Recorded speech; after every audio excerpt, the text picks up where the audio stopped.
Ibnu Sina atau Avicenna adalah seorang polimat Persia yang hidup dari tahun 980 hingga tahun 1037 Masehi. Ia dianggap sebagai salah satu pemikir dan ilmuwan paling berpengaruh dalam masa keemasan Islam dan sering disebut sebagai bapak kedokteran modern.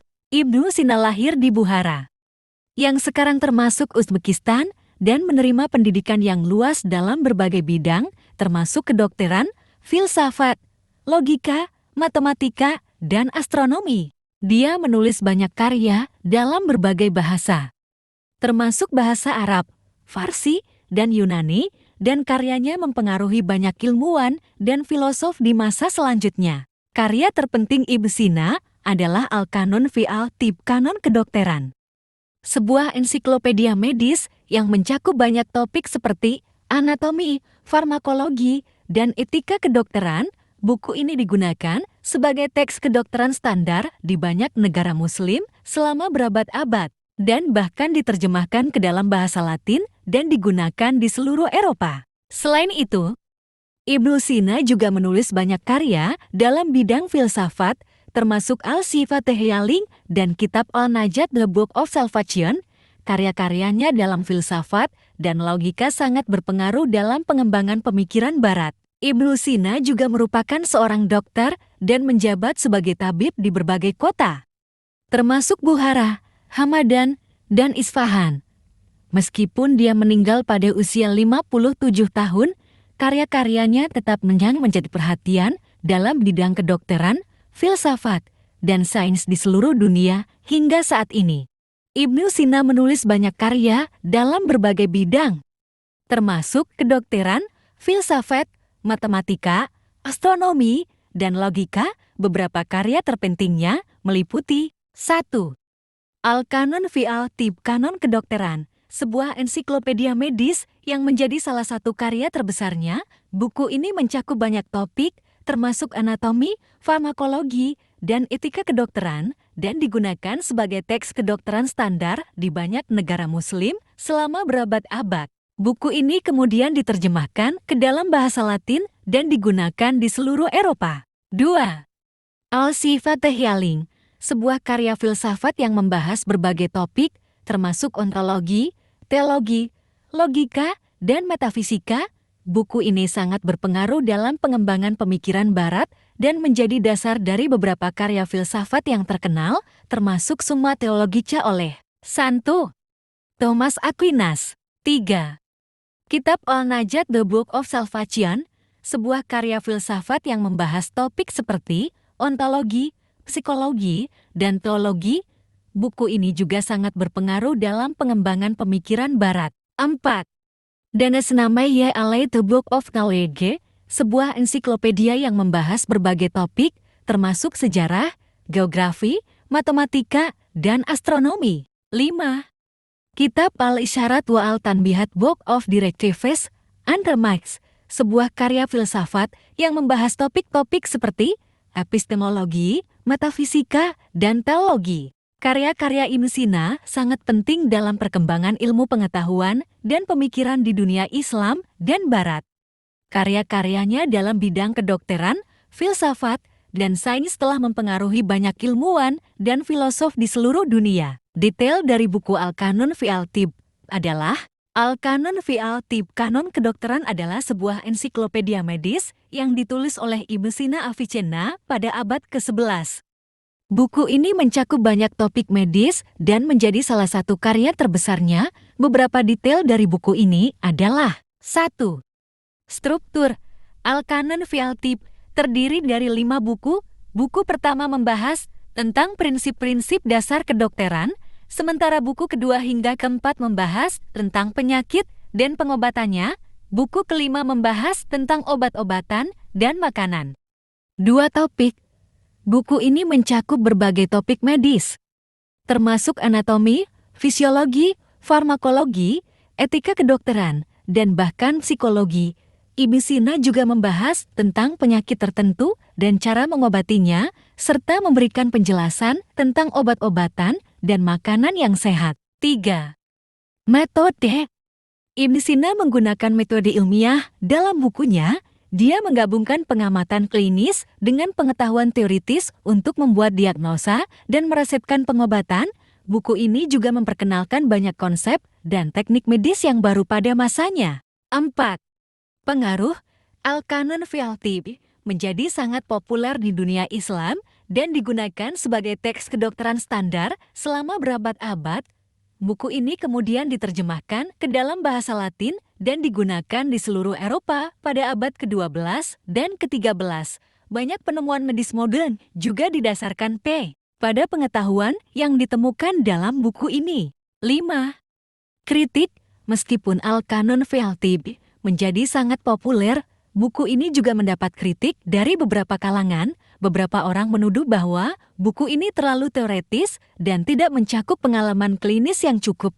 Namun, kebanyakan kritikus setuju bahwa buku ini merupakan salah satu pencapaian terbesar dalam sejarah kedokteran. Apa itu buku Al-Shifa? Al-Shifa the Ialing adalah sebuah karya filsafat yang ditulis oleh Ibnu Sina Avicenna pada abad ke-11.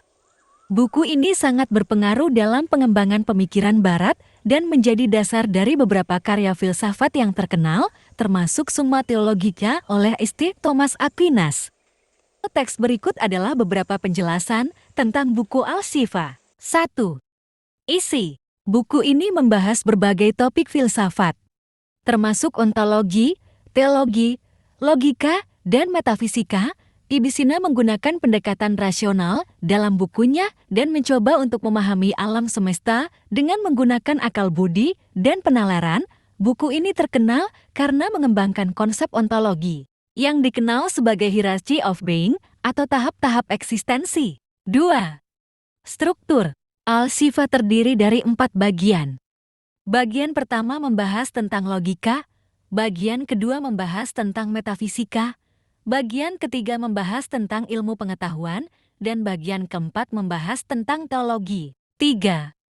Pengaruh. Buku ini sangat berpengaruh dalam pengembangan pemikiran Barat. Banyak filsuf terkenal seperti St. Thomas Aquinas dan Descartes terinspirasi oleh buku ini dan menggunakannya sebagai dasar pemikiran mereka. Buku ini juga menjadi sumber pengaruh dalam perkembangan filsafat Islam dan telah diterjemahkan ke dalam bahasa Inggris, Prancis, dan bahasa-bahasa lainnya. 4. Kritik. Meskipun buku ini sangat dihargai, banyak kritikus menuduh bahwa buku ini terlalu abstrak dan sulit dimengerti. Beberapa orang juga menuduh bahwa Ibnu Sina tidak memberikan cukup perhatian pada masalah praktis dalam bukunya. 5. Pentingnya. Buku Al-Shifa merupakan salah satu karya terbesar Ibnu Sina dan telah mempengaruhi banyak pemikir dan filsuf di seluruh dunia. Buku ini menjadi contoh utama bagi banyak filsuf Muslim dan Barat dalam mencari pemahaman tentang alam semesta dan tujuan hidup manusia. Teori besar Ibnu Sina dalam kedokteran. Ibnu Sina Avicenna merupakan salah satu tokoh besar dalam sejarah kedokteran dan mempunyai banyak teori penting dalam bidang tersebut.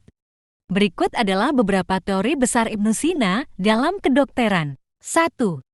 Konsep penyakit. Ibnu Sina memahami bahwa penyakit disebabkan oleh perubahan atau gangguan pada organ tubuh. Dia mengembangkan konsep suhu dan kelembaban dalam tubuh yang dia yakini bisa mempengaruhi kesehatan. Dia juga mengembangkan konsep alam semesta dalam diri manusia atau mikrokosm yang berarti tubuh manusia mencerminkan alam semesta secara keseluruhan. Dia menganggap bahwa tubuh manusia terdiri dari 4 elemen dasar udara, api, air, dan tanah, dan memiliki hubungan dengan planet dan bintang. 2. Diagnostik. Ibnu Sina mengembangkan banyak teknik diagnostik yang digunakan sampai saat ini. Dia menekankan pentingnya pengamatan klinis dan mencatat gejala penyakit secara rinci. Dia juga mengembangkan metode untuk menguji kesehatan mental dan mengidentifikasi penyakit seperti kanker. 3. Terapi. Ibnu Sina mengembangkan banyak metode terapi, termasuk farmakologi, akupunktur, dan terapi gizi. Dia menekankan pentingnya mengobati penyebab penyakit bukan hanya gejalanya. Dia juga memahami bahwa pengobatan harus individualis dan disesuaikan dengan kondisi kesehatan pasien. 4. Farmakologi. Ibnu Sina merupakan seorang farmakologis yang ahli dan menulis banyak tentang obat-obatan. Dia mengembangkan metode untuk mengekstraksi minyak esensial dari tanaman dan menggunakan obat-obatan yang diuji melalui metode ilmiah. Dia juga mengembangkan metode untuk menentukan dosis obat yang tepat untuk pasien. 5. Pengaruh. Kontribusi Ibnu Sina dalam kedokteran sangat berpengaruh dalam pengembangan ilmu kedokteran di seluruh dunia. Buku Al-Qanun fi Al-Tibb yang ia tulis menjadi sumber ilmu kedokteran standar di dunia Islam selama berabad-abad, dan banyak konsep dan teknik medis yang ia kembangkan masih digunakan sampai saat ini. Bagaimana Ibnu Sina melakukan eksperimen sementara di zamannya tidak ada laboratorium? Meskipun pada masa Ibnu Sina Avicenna tidak ada laboratorium modern seperti yang kita kenal saat ini, ia masih melakukan eksperimen dan penelitian medis dengan berbagai cara, serta memperoleh pengetahuan melalui pengalaman langsung dan pengamatan praktis. Selain itu, Ibnu Sina juga menggunakan metode eksperimen yang lebih sederhana, seperti mengamati binatang untuk mempelajari fisiologi dan perilaku mereka. Ia juga menggunakan pendekatan filosofis dan spekulatif untuk memahami masalah medis dengan mempertimbangkan teori-teori dan konsep-konsep yang, meskipun teknologi medis pada waktu itu terbatas. Ibnu Sina sangat menghargai metode ilmiah dan eksperimen dalam praktik kedokterannya. Banyak dari kontribusi dan inovasi medisnya berdasarkan pada pengamatan, pengalaman, dan pemikiran kritis. Karya-karyanya seperti Al-Qanun fi Al-Tibb, Le Canon of Medicine, juga memberikan landasan ilmiah yang kuat untuk kedokteran dan farmakologi dan mempengaruhi pengembangan ilmu medis selanjutnya. Obat-obat penemuan Ibnu Sina. Ibnu Sina Avicenna dikenal sebagai seorang ahli farmakologi dan menyumbangkan banyak obat-obatan penting dalam sejarah kedokteran. Berikut adalah beberapa obat yang ditemukan atau dikembangkan oleh Ibnu Sina. 1. Damar resin.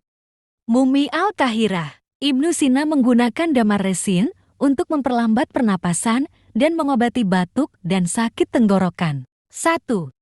Gypsum Gyps. Ibnu Sina menggunakan gypsum sebagai obat pencahar dan sebagai agen pembersih. Gypsum juga digunakan sebagai agen pengikat dalam berbagai obat. 2. Opium. Ibnu Sina mengetahui sifat analgesik dari opium dan menggunakannya untuk mengobati rasa sakit. 4. Ros. Ibnu Sina menggunakannya sebagai agen antiseptik dan untuk mengobati masalah kulit, seperti jerawat dan radang. 5. Bunga chamomile. Ibnu Sina menggunakan chamomile sebagai obat penenang dan mengobati masalah pencernaan. 6. Habbatus sauda. Jintan hitam. Ibnu Sina menggunakannya sebagai obat untuk mengobati asma, bronkitis, dan masalah pernapasan lainnya. 7. Lemon. Ibnu Sina menggunakan lemon sebagai obat untuk mengobati masalah pencernaan dan untuk meningkatkan nafsu makan. Selain itu, Ibnu Sina juga mengembangkan metode untuk mengekstraksi minyak esensial dari berbagai bahan alami seperti bunga dan tanaman yang digunakan untuk pengobatan dan perawatan kesehatan.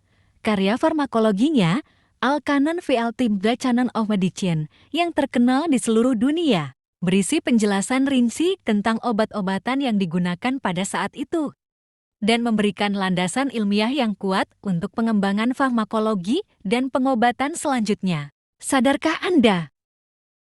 Yang menjadi pertanyaan besar adalah, bagaimana bisa Ibnu Sina bisa menemukan atau menentukan tumbuh-tumbuhan atau tanaman apa untuk bisa dijadikan sebagai obat yang tepat untuk sebuah penyakit yang dia temui? Sementara di zamannya tidak ada peralatan canggih seperti yang kita jumpai di laboratorium. Mungkinkah dianugerahi kelebihan oleh Allah untuk bisa mengetahui tumbuhan atau tanaman mana yang bisa sembuhkan penyakit yang ia temui di saat itu? Wallahu alam bishawab.